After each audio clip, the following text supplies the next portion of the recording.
Hello traders. 18 नवेम्बर को Nifty या bank Nifty trade करने कौन कौन लेवल से पारे चलते आम एनालिसिस करवा।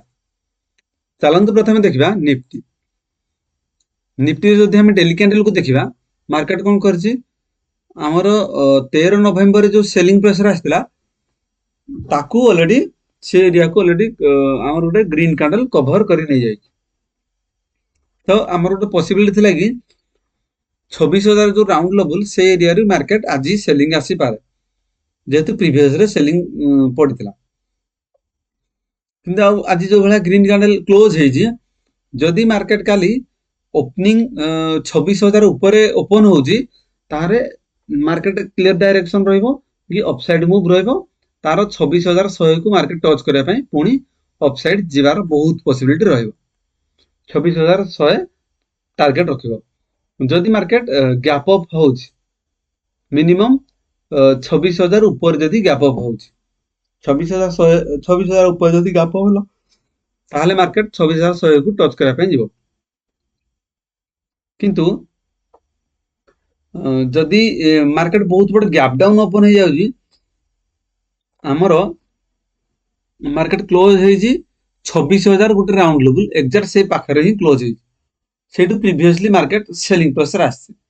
जदि मार्केट काली मिनिमम 100 पॉइंट भाया डायरेक्ट गैप डाउन ओपन हो जदि market direct gap down 100 point भाया गैप डाउन ओपन हो ताहले मार्केट रो व्यू आम नेगेटिव रखा पड़ो। जदि डायरेक्ट गैप डाउन 100 पॉइंट हो ताहले नेगेटिव रहइबो। जदि 20-30 point gap up gap down दीटा केस रे आमर व्यू पॉजिटिव ही रखा पड़ो। 20-30 पॉइंट गैप अप हो कि गैप डाउन हो आ फ्लैट जदि होची ताहले भी पॉजिटिव 30 पॉइंट जदि गैप अप होची आमर व्यू पॉजिटिव रहइबो। जदि 30 पॉइंट नेगेटिव भी ओपन होची ताहले भी आमर व्यू पॉजिटिव ही रहइबो। जदि गैप अप ओपन होची जे पर्यंत आमर 26,100 को मार्केट अपसाइड ब्रेकआउट न देइची से पर्यंत आमर जदि गैप अप ए मिडिल रे होची जोटा कि 26,000 रु 26,100 भितर जदि ओपन होची मार्केट ताहले मार्केट पुनी ए रेंज भितर घुरी बुलिबो। हम पे सपोर्ट भलिया काम करिवो 26,000 गोटे राउंड लेवल और रेजिस्टेंस भलिया काम करिवो 26,100। चलन देखिबा 15 मिनिट टाइम फ्रेम रे हम पे कोन कोन लेवल सेटा जदि हम 15 मिनिट टाइम फ्रेम रे देखिबा हमर एटा एनालिसिस थिला कि जदि मार्केट 25,950 ऊपर गैप अप ओपन होची ताहले हमर व्यू पॉजिटिव ही हमको रखा पड़ो। किंतु काली मार्केट फ्लैट ओपन ही एग्जैक्ट 25,050 रे ओपन हेगी 25,950 रे ओपन हेगी मार्केट सेठी गोटे स्ट्रांग ग्रीन कैंडल उठे हला किंतु एडू ता कंटीन्यूअसली ऊपर को न जाई जस्ट पुल बैक देगी मार्केट धीरे धीरे पुनी ए जो प्रीवियसली हम सपोर्ट थिला से एरिया को सपोर्ट नै पुनी धीरे अपसाइड जाई क्लोज हिच हमर व्यू पॉजिटिव ही थिला। जदि मार्केट फ्लैट ओपन होची किबा जस्ट गैप अप ओपन होची दीटा केस हमर व्यू पॉजिटिव ही रहइबो। हमर 18 नवेम्बर आमर प्लान कौन हवा दरकार जदि मार्केट एरिया ओपन होची जोटा कि 26,000 रु 26,100 ए 100 पॉइंट भितर जेकोन सी जगह रे मार्केट ओपन होची हमर व्यू पॉजिटिव ही रहइबो।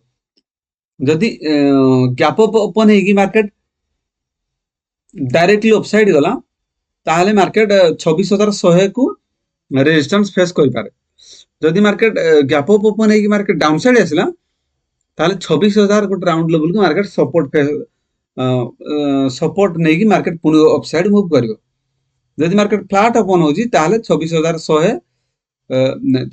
को मार्केट सपोर्ट नहीं कि अपसाइड मूव करिवार बहुत पॉसिबिलिटी रहइबो। चलन देखिबा बैंक निफ्टी। बैंक निफ्टी जदि हम 15 मिनिट टाइम फ्रेम रे देखिबा ताहले मार्केट कोन हमर जो प्रीवियसली गोटे रेंज रे ड्रॉ करथिले 58,550 मार्केट कौन कला ता ऊपर डायरेक्टली गैप अप ओपन हेगी गोटे स्ट्रांग ग्रीन कैंडल हे गला तापर मार्केट धीरे साइडवेज टू अप ट्रेंड ही मार्केट आज क्लोज हिच। तो हमर रेजिस्टेंस मार्केट फेस करछि कोठी ना हमर फेस करछि 59,000 रे मार्केट जाएगी क्लोज है जोटा कि ऑल टाइम हाई रे जाई क्लोज होइछि जदि मार्केट डायरेक्ट गैप अप पुणी ओपन होउछि जोटा कि 59,000 ऊपर डायरेक्ट जदि गैप अप ओपन हो जाउछि ताले मार्केट कोन करिवो 59,000 गोटे जेहेतु एटा बहुत समय वेट करछि ताकू सपोर्ट नै पुणी मार्केट अपसाइड मूव करिवो फ्लैट ओपन हो किबा गैप अप ओपन हो किबा 10-20 पॉइंट गैप डाउन भी हो मीन जहाले भी मार्केट व्यू पॉजिटिव रहबो जदि मार्केट बहुत बड़ गैप डाउन ओपन होछि ताहाले हमर नेगेटिव व्यू रखि पारे